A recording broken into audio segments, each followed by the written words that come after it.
So I'll start off with an introduction of myself. My name is April Erickson, and I work for the NASA Goddard Space Flight Center in Greenbelt, Maryland, which is just 20 minutes outside of the Washington, D.C. area. There are about 3,000 employees there. It's a mixture of civil servants and contractor workforce.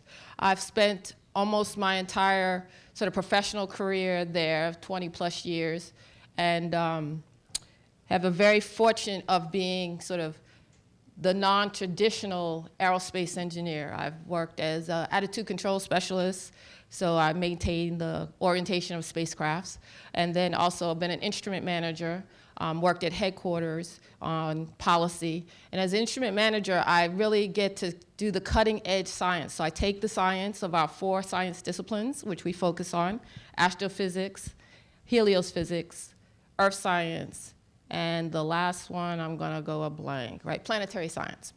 And so I have the ability to lead teams to do cutting edge innovation of our instruments, and that's the real strength of our Goddard Space Flight Center.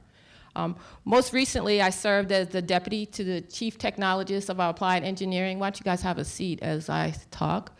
Of the applied engineering and technology division. And so then I started to move into things like nanotechnology, advanced manufacturing, CubeSats, and small sats development. Mina, come on over. You guys, Paul? Yeah, they're gonna get mic'd up. And then I'll introduce you guys as I sort of talk. And in doing so, I have the ability now to sort of work and partner with everybody and to be outside the walls of Goddard, more so than just confined to our project missions. My last instrument was a $500 million instrument. It's got similar sort of, it uses similar techniques that I saw in your own labs here, in particular of how you're manipulating atoms and how they look at the contour and topology. So we use laser instruments, a laser altimeter in this instant that focuses down to the ground, quickly bounces back up. You measure that distance through the time that it takes for the photon beam to arrive back to the detector. In that way, we're able to create the topographical maps of, say, the moon. In this case, it's looking at the ice sheets, and so we are very concerned about global warming, and this is our opportunity to measure the ice sheets and the surfaces and the depths of the ice and sea ice. So I think is Dulce here? Oh, behind me, okay, great. Okay. So I always have to attempt global challenges, and that's really what we're talking about here with this panel. The panel is talking about solving 21st century problems through invention. And we'd like to demonstrate with the discussion our panelists' ability in solving global problems. So I'm going to introduce the panel, and then I'm going to let them give you a few moments to talk about what they do. What I currently do is now I'm the project manager. I actually have a deputy now. A project manager for our small business and innovative research contracts, and then our, what we call transfer of information and development of new devices and commercialization in the private sector. And so with that said, I'm trying to really help our economic growth of this country, which is very important to me. And then we have a university component, and I've been an adjunct professor and trustee, board of trustees member, and as well as the chair of a public charter middle school of math and science. So education is a real important aspect to the job that we do at NASA as well. So let me start off with my far right. We have Paul Serene. And so Paul, why don't you just quickly go through and give a little bit, I'm sorry, Serene, Serene on the far end. Then we have Paul, Mina, and Dulce. And then I'll let them pretty much introduce themselves, tell you a little bit about the work that we do, and then we'll start with addressing a few questions that we think will sort of help to answer this question that we've posed. So. Okay. Hello, everyone. My name is Sorin Grama. I'm an engineer, and I started a company focusing on solving a problem that we discovered 7 years ago in India. I'm not from India. I'm just an engineer that saw this problem, and I wanted to solve it. And we started developing various technologies, trying to It's a long story, basically, but I won't go into all the details. It was a long journey to develop the solution to this. Briefly, the problem that we discovered was a problem in the dairy industry in India. India is the largest producer and consumer of milk in the world, and a lot of that milk is collected from very small, marginal farmers that produce 1, 2, or 5 liters of milk per day. All that milk gets accumulated at these collection centers, and we're talking about hundreds of millions of liters of milk per day that has to be transported to a processing center. Along the way, a lot of that milk spoils. And so this was a problem that was posed to us by one of the dairies in India, and we decided to try to solve it. The root cause of that problem is the lack of reliable electricity in villages throughout India. So with that insight, we started looking at various technologies. We tried a number of things like solar power. Many things didn't work, but finally we struck up an idea that did work, and we now have a commercial product that's being sold in India. 2 years ago, I moved to India to ramp up manufacturing, and I guess in part of the conversation here, maybe we'll talk more about that journey. Thank you. Okay, my name is Paul Stamets. A little bit of my background, I grew up in a small town in Ohio. I was the youngest son of a family of 5 other kids, and I had a large laboratory complex in the basement where my brothers did, but they wouldn't let me work in the lab. But my brother went off to Yale, my other brother went off to Cornell, and they left a complete laboratory in the basement that I had available. So it was a dream come true, and I always dreamt about living in the country, having my own laboratory complex. That dream has come true. I have a company at fungi.com and fungi.net. I registered those names myself for $25. And I now have 68 employees. And today is debt-free day. For the first time in my life, I no longer have any debts. And I grow 20,000 kilos of mycelium per week, sometimes more than that. I'm a mycologist. My father said you'd never make any money growing mushrooms. I followed my path and my passion. I have over 500 strains in culture. I did a lot of work in the old growth forest. I'll go through this very quickly, but I published 2 articles in a peer-reviewed journals on the novel antimicrobial and novel antiviral properties of mushrooms. Mushrooms, unfortunately, from the scientific community, it suffers from mycophobia. How could mushrooms be a serious subject? I surveyed the scientific literature, published these papers, a whopping 2 pages long. Very little research was done on the antimicrobial, antiviral properties of mushrooms. That got published. 9/11 occurred. The BioShield Biodefense Program contacted me because of those articles. We submitted 700 samples to the BioShield Biodefense Program, hit some huge home runs. You can Google my name and smallpox and NPR. There's a vetted press release. And then we were able to find basically a new reservoir of antiviral molecules resident in these wood-decomposing fungi. Well, just recently, the NIH then recontacted us at virology because of Ebola, et cetera. And we supplied natural extracts, but they wouldn't take the natural extracts. They didn't want to do biogated fractionation. That was our job. They wanted pure structures. So I'm a victim, as many of you are, of Google Scholar alerts. I get way too many articles a week that I have to read. And so I narrowed the field down of thousands of molecules. I mean, 1 out of 1 million molecules might have antiviral activities. And I then basically focused on 20 structures, as they're known, submitted 10 of those structures, hit huge home runs. Better than the structures that I chose by circumstance, intuition, who knows, beat the pure pharmaceutical controls, ribavirin, cidofovir, and acyclovir, with novel molecules heretofore never been studied. Well, this is very interesting because the molecules also were very powerful. The compounds, the natural extracts were very, very powerful against bird flu, pox viruses, herpes simplex 1 and 2, varicella zoster, and other viruses. Then, I'm a nature person. I go into the woods a lot. And I just wanted to emphasize to all of you here, all this technology is wonderful, but it's meaningless in the context that we're undergoing 6X, the 6th greatest extinction on the planet, on this planet ever known. We're losing more than 30,000 species per year and a genome of 8.3 million species. In 100 years, we'll unravel and lose more than 1/3 of the biodiversity that's given us life on this planet. I believe biodiversity is biosecurity.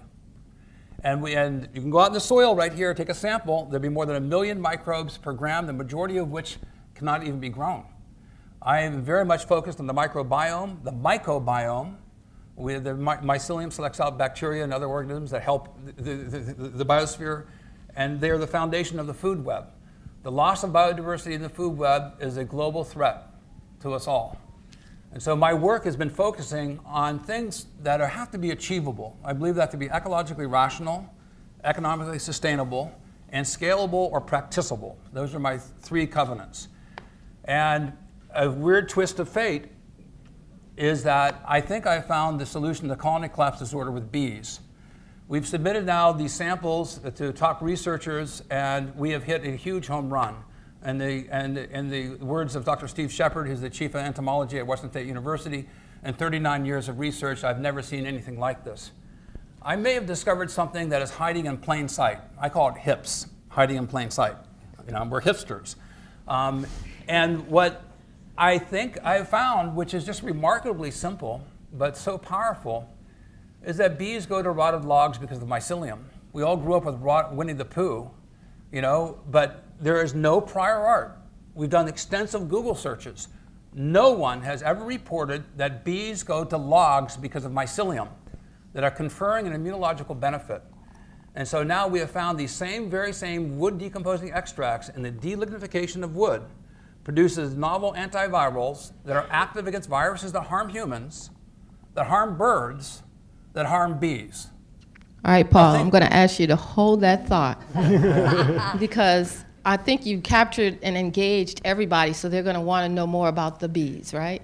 So Okay. let me give my other panelists a chance. Okay, thank you. And I'll let Sorin, we're going to come back to Sorin because he didn't really get a chance to fully engage you with his discoveries. So, Mina, why don't you go ahead and jump in? My name is Mina, and I work right here across the hall at IBM Research. The work that I do, along with some superstars in my team, falls into what's called Watson Discovery Advisor for Life Sciences. And so I can try to invent every day in the space of accelerating discovery. And the hope is that these inventions will make experts in their fields make their inventions quicker by thinking about discovery as a repeatable process. Right? So primarily I work on text analytics, understanding language, everything that experts say, scientists say on PubMed literature, and you should be happy to hear about this work, because what we're trying to build really is not a system where you can ask a question and get an answer alone, because we know that at the edge of innovation, even asking the right question is difficult, let alone giving you one right answer.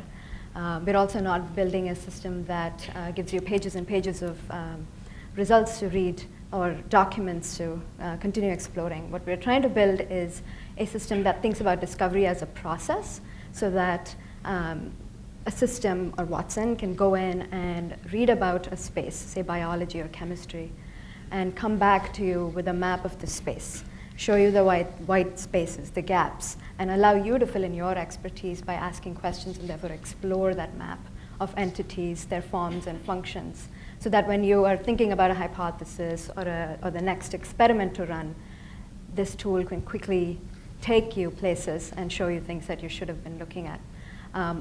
I'll wrap up this part and come back to details, I'm sure, with the follow-up questions, by saying that I really like the way one of our partners put it. She said, this work is not giving you things to read, it's actually making you think more widely and saying, look over there, maybe you missed something, think more deeply at the intersection of biology and chemistry, look over there, think about this, just by showing you what is there in the data.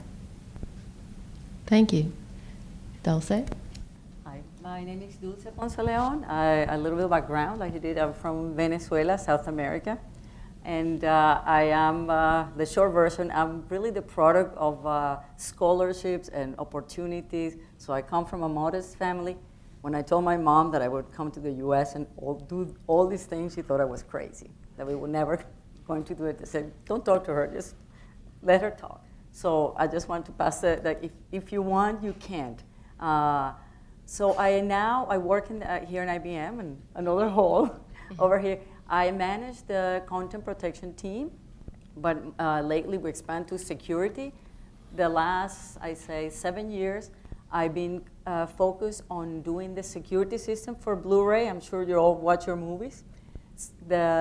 When you look at your movies, every cryptographic material, every signature, every security aspect of the Blu-ray has been designed by my team. We run the software and we update it. And our challenge is, as you can imagine, is to keep ahead of the pirates.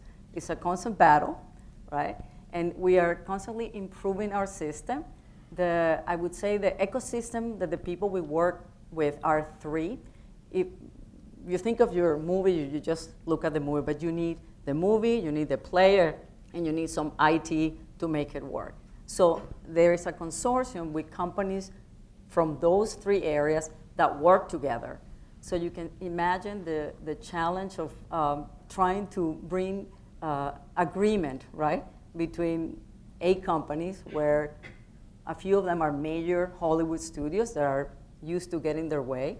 So our challenge is how can we put our technology through so that it's usable and practical and can be used by all the companies, not just the content provider, the big studios, but there are many little studios all over the world. It's really a global industry. And we initially, our first cut at the first system was not cheap enough or affordable for the little companies. So we really have to go into innovation to make it affordable. That was one example.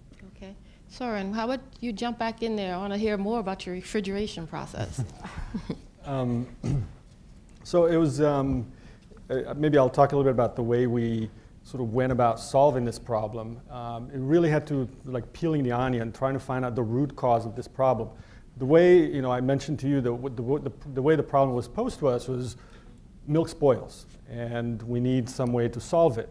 And then you start looking at why does it spoil? Well, there's infrastructure problems. In India, they don't have large-scale farms, dairy farms like we have here in the United States.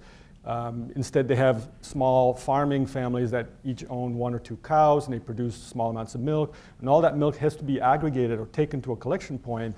So we're talking about hundreds of millions of farmers that have to deliver that milk to a collection point, and from there it has to be transported very quickly to a processing center.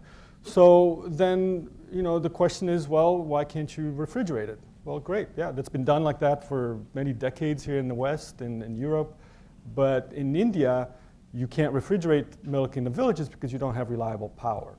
So that's the thing that, it took us some time to really understand that really it wasn't just a refrigeration issue. You can't just develop a new refrigeration system or a better transportation system. You really have to get down to the layer of the infrastructure, which is the power problem in villages. And so because it's such a fast-growing country, they simply don't have enough electricity to go around. So many villages will only get 8 to 10 hours of electricity a day. So for a dairy industry like this, where it's a 24-hour-a-day, 365-day-a-year kind of business, you can't really run your business like that. So there's an interim solution. So we looked at that. How do they solve it right now? They use diesel generators coupled with big industrial chillers. And this not only doubles the capital cost, but it triples the operating cost. So that was not a viable solution. And we started looking at other ways of doing it. It's kind of an interesting story. We started with the solar power I mentioned earlier, and we thought this was going to be the answer. It's a nice, sunny country. We can use solar power. Everybody was really rooting for us to. This was back in 2008, 2009, when solar was kind of the up-and-coming technology. Everybody loved to use it. We did too. And we came to realize that it was not solving the problem very well. It was very expensive. It's very difficult to install in places, rural areas in India.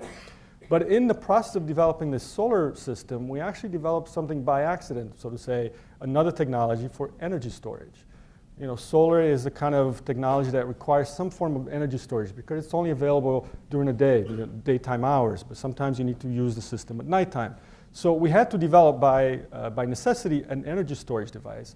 And we actually turned out to realize later that that was the actual solution. It was the energy storage device, not the solar power, that was solving the problem. The energy storage device that we developed is actually a thermal energy storage system. It's basically we make a lot of ice, big packs of ice, and that ice stays keeps the milk fresh. So when the power goes out in the villages, we still have cold storage that continues to maintain the milk fresh. And it's amazing how it works really well in those conditions where power goes in and out. We have about 100 systems now installed in these villages throughout southern India mostly. Each system cools about 1,000 liters of milk, so it's a fairly big system. And it's about 20 or 30 farmers that deliver milk to that system. And not a single system head needs a diesel generator to this day. So I'm proud that we're able to eliminate this source of pollution, noise, and sort of capital cost. The interesting part of one of the learning lessons is that it's not enough to just have an idea that you could solve, to solve something. You really have to find a way to make it commercial, and someone is willing to pay you money for it. And that's part of the biggest part of the journey for us is how to make it viable commercially, how to reduce the cost, how to get customers interested in buying it. And in India, it's a very tough country. I mean, it's very price conscious people, and you have to really get the cost down, and you have a lot of competition. So that's really for me, the inventor journey was more about how to get this idea to a market, and it's the toughest thing. Sorin, I think you're leading great lead into our next question. I just want to give the other perspective because I work for the federal government. I'm much more driven by the questions that are posed by our scientists at our facilities. The scientists are in power. They're the one that comes up with the science questions that we need to solve, and the engineers, of course, help to implement that. And so that's primarily what I did most of my career, is sort of coming up with the solutions technically and engineering-wise to build techniques or to build processes, or so I've worked from simulation to algorithms to hardware. And with that said, often what comes out of that hardware is a very specific application for, in the case where I mentioned the 4 different science areas that we will promote science. So many of you are familiar with the Hubble Space Telescope. And its replacement will be the James Webb Space Telescope. This is a cryogenic instrument that will sort of take us leaps and bounds ahead of what we've seen from the fantastic pictures of Hubble. But many of you probably don't realize that the technology we develop on something like the James Webb has actually had an impact with eye surgery. And so the LASIK eye surgery that is now been commercialized is one of those things that we call spin-off technologies. And I can give you a few. I remember when I first started, I'm an athlete, so I thought this was really interesting that we use temperature monitors, these pill-sized temperature monitors that we use for astronauts. Well, scuba divers and professional athletes now take these to monitor their temperature as they sort of go through their workouts and things like that. There are many other ways that we commercialize, and we do have our own patents, and we'll offer to industry the opportunity to use our patents as well to further the technology in other applications.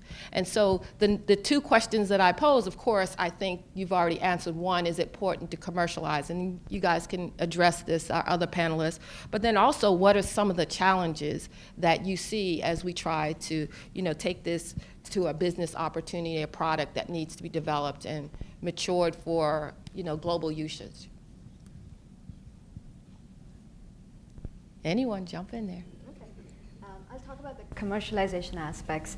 So when I started off talking about this Watson Discovery Advisor, I kept it really vague. But let's focus in on the domain that we care about today, right? It's life sciences and healthcare.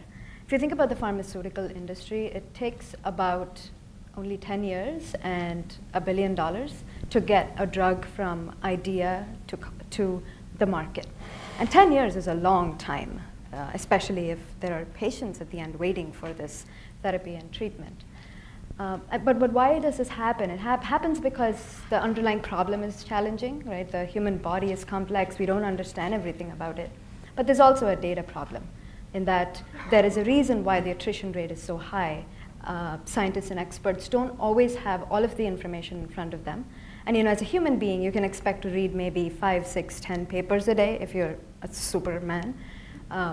But when you're at the point of making a hypothesis or a discovery, you're still operating using this sliver of knowledge. And that's often not enough to use your time and resources effectively. And so it was extremely important for us to commercialize this technology beginning with life sciences and healthcare, but also taking it to places like material engineering, chemical engineering, so on and so forth. You want to jump in there, or Paul? Thinking about it a little bit?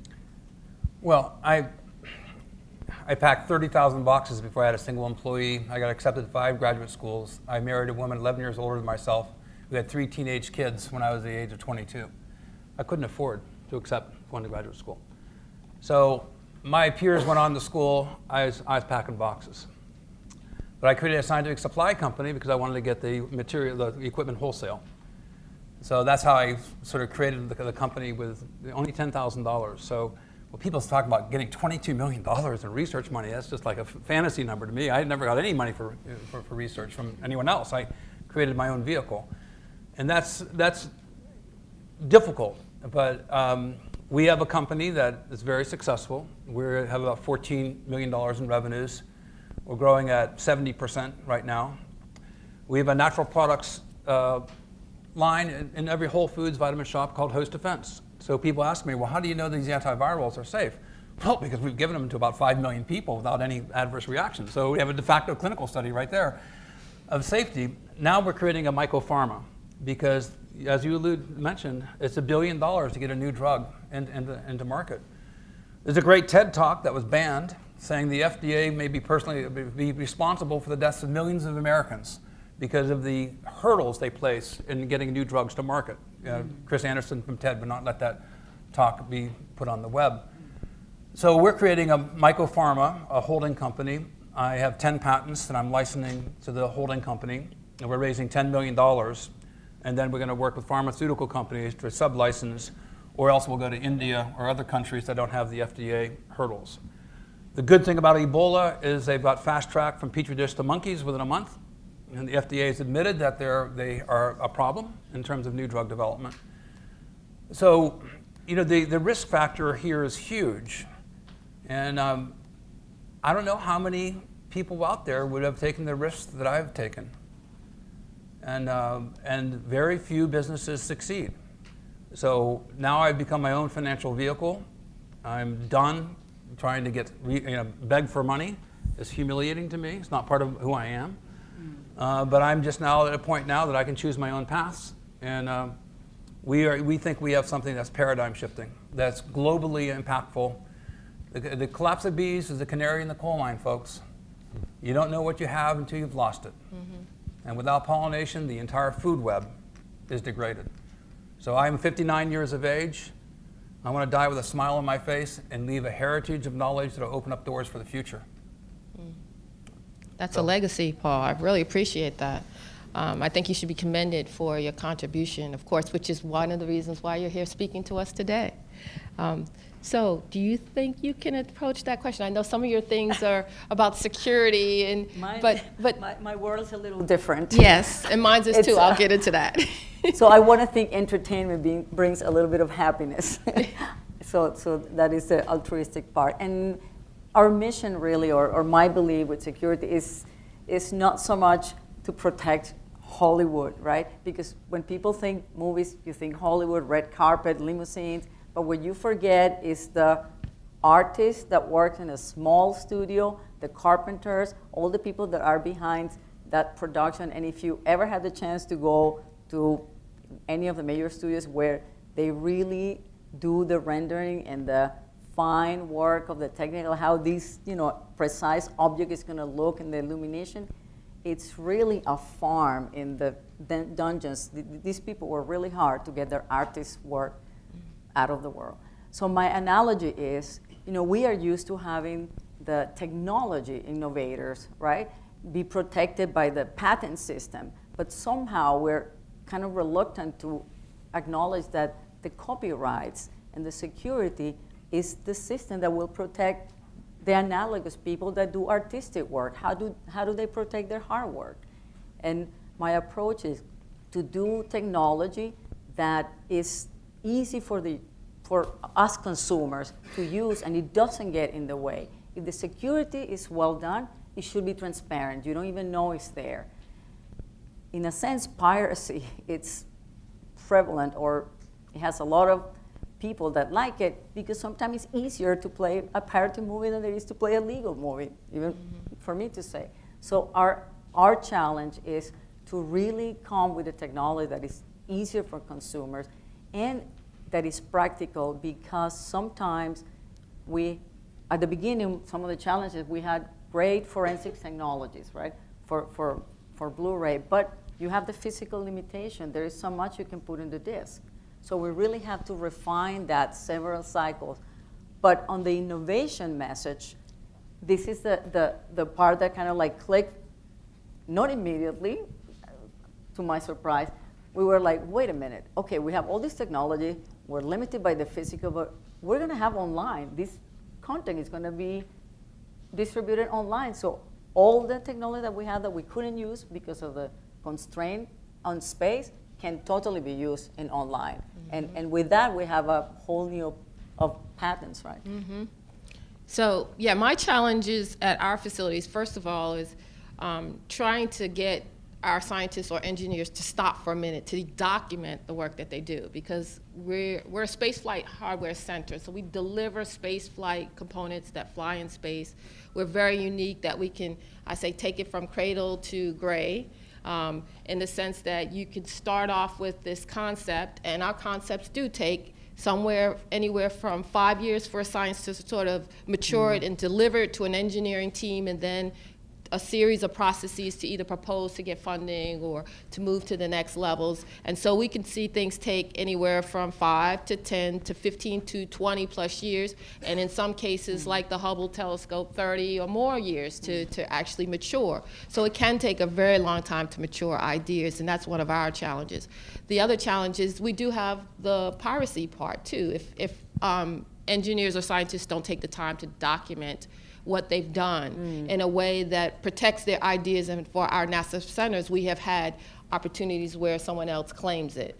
And so those are some of the challenges of our inventors. But the nice thing is that we do have facilities, and we have, when you say NASA, people listen, and they open up their arms and they're willing to partner with us. So I think that is one of the strengths of us being able to sort of mature and work with other groups and other universities, other government agencies, private industry. There is the fact that we do offer our contracts as well, so it can be lucrative for some of our larger corporations. But I really love the fact that I now work with small businesses to help mature, and I think that I see things uniquely done at the small business level that I don't always see with the larger corporations. So I don't know if you guys want to pose that problem yourself a little bit of what are the challenges you've begun to see with your own sort of licensing. I think you've talked a little bit about it, but I just want to delve a little bit deeper. And I think, Yolanda, are we going to get questions as well from the audience? Okay. So with that, I'll ask too, if anybody has tweeted questions or are willing to tweet questions, we'll take them that way and they'll bring them forward for us to answer. But I think one thing I would like to say too is that when you have an idea, or I'll ask the question, when you have an idea, how do you capture it? How do you start that process of innovation? I was during lunch mentioning that I have a friend who is an astronaut, and she had been sort of shelved for a while, not gotten a mission, and particularly now with this space shuttle out of action, the rides are less sort of far and few between. And she's approached me, and I happened to be in the right position at headquarters to approach our chief scientist and talk to her. She's a medical doctor. And she said, I just feel like, my ideas are sort of being cobwebbed. I'm not getting a chance to really apply the things that I've learned, and I want to get back on the cutting edge in a laboratory. And so I talked to our chief scientist, and she said, here's the contacts at AIMS. So she's now here on the West Coast doing her work. And she mentioned to me when I called her and I said, so how are things going now? And she says, I keep a book by my bed and I'm waking up in the middle of the night and jotting things down. And I thought when I was reading the Lemelson biography that, wow, this is just some of the things that I see happen. And so what do you guys do? No, you hit the nail on the head for me. I like that space just between sleep and awaking. I also try to like the space of when I'm falling asleep, but I always wake up going, what was that great idea I had? And I didn't write it down. But that space between being unconscious and then going into consciousness is a fertile ground for creativity. It speaks to non-linear thinking. And I think that sort of your synapses as they're waking up, they don't waken up in a synchronous way. It's sort of like sparking around the different parts of your brain. And I think that period, I would just encourage all inventors is just spend more time in that space. Don't jump out of bed for that cup of coffee. Just spend some more time thinking about these issues and try to remember that great thought you had in the middle of the night. I like your idea of having a notebook. So. I do have the notebook, but I confess that a lot of ideas in my team come through my commute drive. When I leave the lab, and there are other people in the team that leave more or less at the same time, and when we have an idea, we call each other, we're still driving, it's like, what about this? Okay, we're gonna write that down when we get home, please, you write it down or something. Or text the keyword. So driving is definitely, and sometimes the weekends, maybe because it's slow, is I feel that sometimes my week is too structured, I have too many calls, and then on a Saturday night, why am I thinking of this? I shouldn't be thinking about this problem, but somehow the weekend helps me solidify whatever idea that I started. Yeah, I would have definitely- totally, oh, sorry. sorry. Go ahead. I would have totally agreed with Paul about the sleep and the wake and the cycles until I had a kid 5 months ago. And now nobody is waking me up to think about work in the 2 hours of continuous sleep that I get. Or the baby. Yes. Unless. But the thing that I have found to be most effective in documenting or thinking about inventions is working with a team that knows way more than I do, and that sits at the intersection of disciplines that I'm working in. So we work with biologists and chemists and computer scientists on a regular basis, and often the ideas that some of us get are nothing but just worth a 30-minute discussion, and sometimes they go on to becoming features in a product or becoming patents. Sorry? Yeah, I definitely think there's that moment of inspiration where you come up with the idea, whether you're asleep, half asleep, whatever. But then it needs something more. It needs this fertile ground to germinate. And for me, it's two areas that I really benefited very well. So for example, at home, I have my own lab and I keep everything, I never throw anything away. So any piece of equipment, electronic, whatever, I take it apart and I keep bits and pieces there. So when I'm trying to come up with a new thing, I have a big room. And so I just repurpose things. So I take a little bit from here, a little bit from there, and I put it together. And I love having this lab with just discarded parts, whatever things that you can just build things and prototype. Furthermore, I'll tell you a quick story about the other thing that you need is just a network of people. You mentioned, Mina, that you need people that you can collaborate and work with. So I'll give you an example of what we did with when we're in Boston working on this thing. I asked my co-founder to find us a lab space where we can build our first prototype. We just need something really inexpensive, a warehouse, anything, somewhere in Cambridge, preferably close to school, close to MIT, so we can go and collaborate with professors and everything. So he found this abandoned warehouse, and we rented it for like $1,000 a month. And this was a huge warehouse, but it was, no bathrooms were working. It was kind of lights. What year was that? Because it's you're not this finding any was space in now. 2009. This was 2009, and this was close to Cambridge Galleria there. So it's kind of the sketchy area of Cambridge. Yeah, it's changed. And we loved it. And so soon, Sam, my co-founder, said, let's share the rent. I mean, we're only paying $1,000, but maybe we can get someone else to pay more. Some of it, share that rent with us. So we put the word out to the MIT community for, hey, we got this great warehouse. If you want to build prototypes, come over here. So soon enough, we had 5 other companies coming to join us in that space. We all split the rent, $1,000. And it was a great community that we developed. There was a company that doing the wind turbines, floating wind turbines. There's another one working on some solar technology. And so about 9 months after that, we got kicked out of the warehouse because they were tearing it down to build some nice, fancy business offices.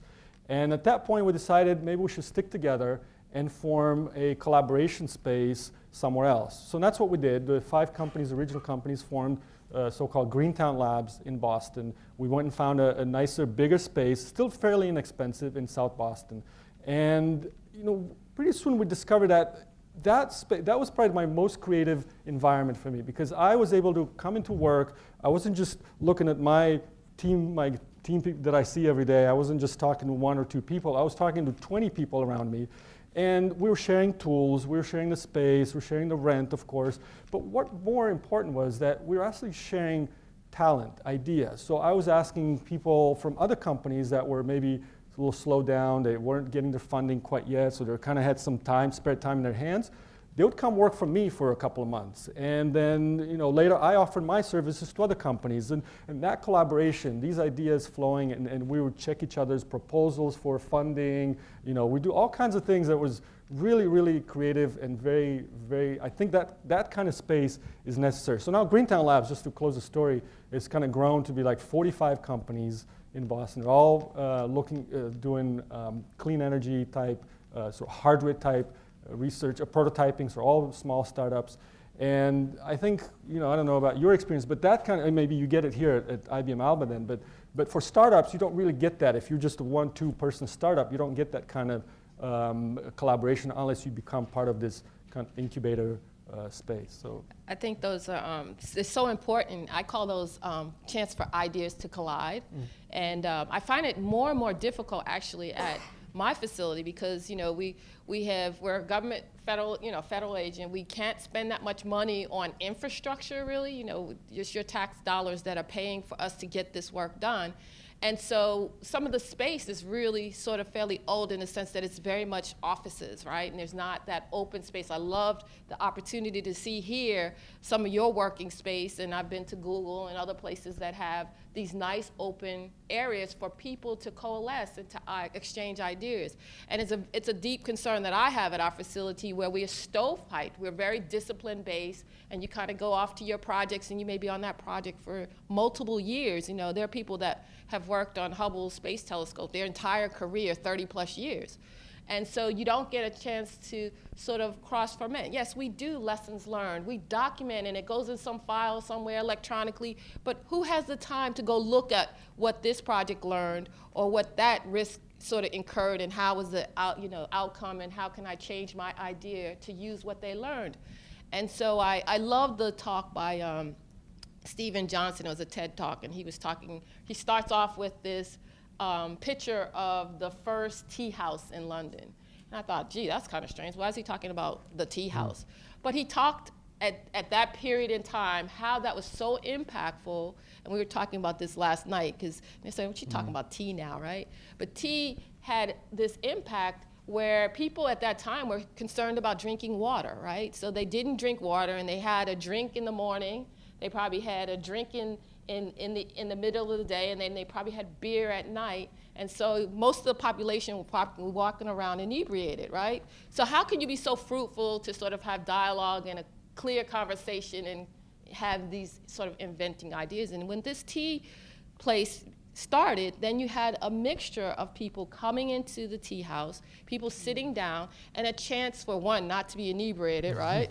But also a chance and an opportunity to have exchange and dialogue. So like Starbucks and other places become very much important, right? Yeah. And we now have one at our facility as well. So I get that time and opportunity to run into my colleagues and to have a cross exchange of ideas. And so I wonder, how do you guys facilitate that in your environment? We've heard one idea, but how do you cross-germinate your ideas? Actually, here at the lab, we have a weekly tea time that, we volunteer the food, and sometimes we compete, or if there is a theme, right, like Valentine, then you bring Valentine things.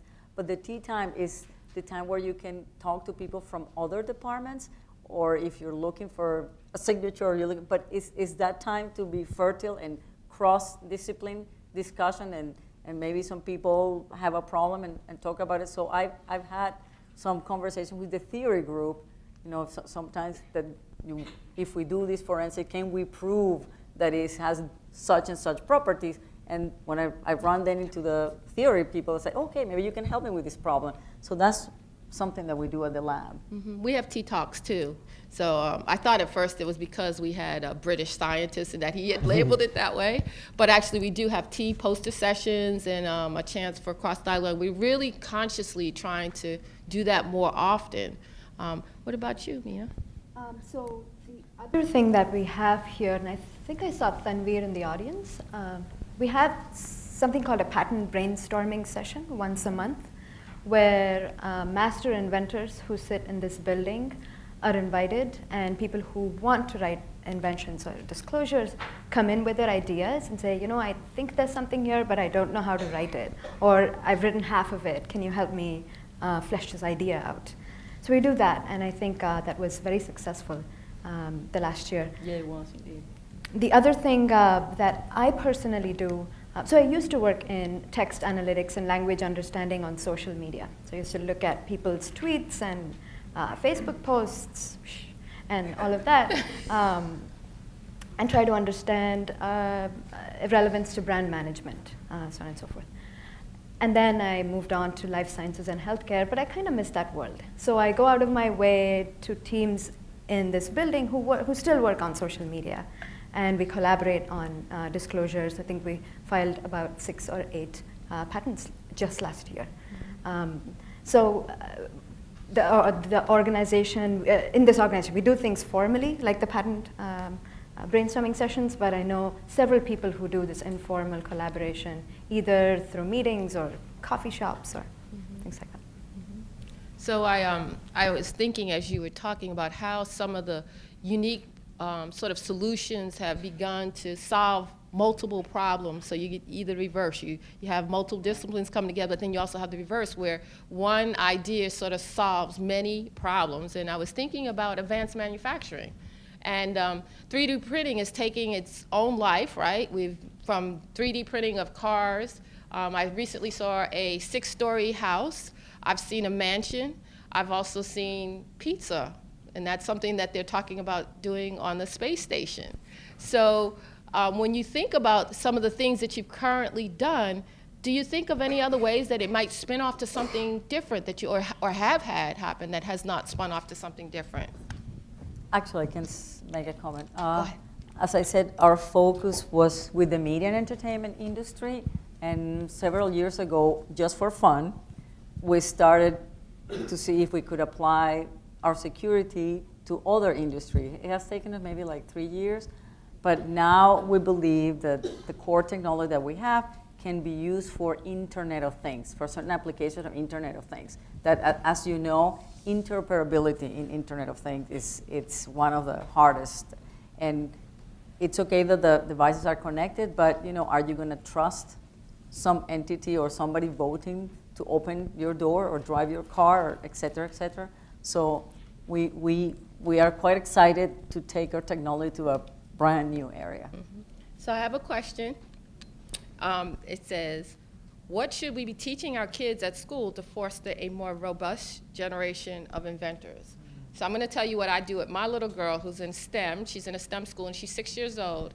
And I could show the cutest video of her getting some girls' Lego for Christmas. And she was like, I got the bomb Legos, I got the bomb. And she was dancing. So it gives her a chance to be creative and invent her own things. What do you guys have to offer or tell some of our audience about what we should be telling children? How should we be nurturing them in that way? Well, I think they should get outdoors. For millions of years, we were a forest people. 10,000 years ago, we started cultivating food. When you think about the context that we have direct contact with nature and where we live today, living in buildings, it's been well established that children who play in playgrounds who get dirty have a better immune system because they're immunologically educated. We are, as a people now, immunologically naive. And because of the microbiome of our ecosystems, not only inside of us, but of the environment, us becoming more and more detached from biodiversity is a threat to our immunity. And immunity also has a cultural context. It's not an individual, but I think as bees are suffering from colony collapse disorder, we're on the verge of cultural collapse disorder.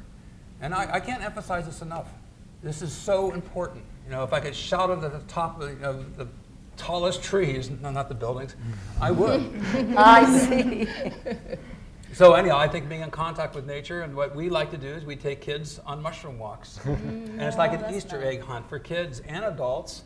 And I have had many, many elderly people at the end of their life saying my most precious memories is being with my parents, away from the phone, the business, in the woods. They get rewarded for that eureka experience. They have this shared endorphin rush. It bonds their family, and so that's been the vehicle for us. And it's you can never be poisoned by the most poisonous mushroom in the world by touching it, right?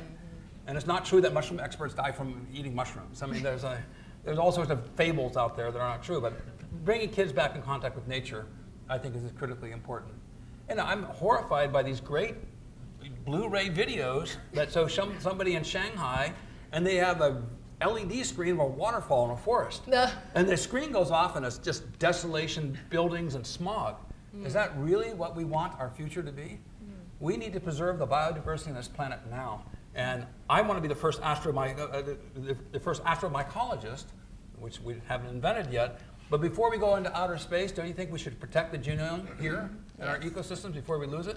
Because recreating the biodiversity of our soil, even in a single handful, is so far beyond the supercomputers that we have today. There's the quorum sensing, and because of epigenesis, there's an enormous amount of upregulation of gene sequences in contact with other organisms. When we lose that contact with organisms, we are defeating our own biology. Sorin? Yeah, I would say probably sort of along the same lines. I think, to me, teaching the value of observing the world around you, maybe go on a walk like you say, but really spend time to observe the problems, and then really after you understand them, that's when the invention will come up. So, solutions don't come until you really truly understand the problem, all the way to sort of its bottom layer, like peeling that onion until you get to the bottom of it. So I don't know, I don't have children, so I don't know, much about the educational system, but I would say if there's some way to teach children how to spend time observing the world around them. You should have children. Okay, so, He's got great genomics I here, have to doesn't he? defend the Blu-ray attack here. I think that, yes, well, the lesson for children is moderation, right? That's a hard lesson to learn. Let it be with electronics, let it be with alcohol, let it be with science, let it be with whatever you're obsessed about. Moderation, that's the lesson. Not too much electronics, not too much. If you prohibit electronic too much, they feel they don't fit. So you don't want your kid to feel not to fit. So the key is to bring that balance, that they feel comfortable, that they fit enough, that they're not bound to do something that they don't want to do, and they have a chance to do other things. Mina, do you want to? Having just started the journey of motherhood, I have no insights on how to raise children or what to teach them, but from personal experience, learning dance, learning music, arts, gives you a sense of discipline and an interest in details that readily transfer into work and into making inventions. And another idea that I heard from a friend was expose your kids to things like TED Talks, where they make things with their hands, right? Have them pick up projects from TED Talks to work on during weekends. So I tried to get my little daughter to watch Nova. I love Neil deGrasse Tyson, I do. And great. so I tried to expose her to all kinds of things, from piano, dance. I'm T-ball coach and she's T-ball queen. We do all kinds of things, and I think athletics is another way of sort of learning people to learn how to build in teams, work teams together, and those were very important experiences for me. I'm going to close out with my statement. We've got like 30 seconds, but I always say shoot for the moon, and even if you miss, you'll still be amongst the stars. I also say peace. I believe in peace and not war, but positive energy activates continuous elevation. So I thank you all, and the panelists, thank you for your time. We appreciate you listening today.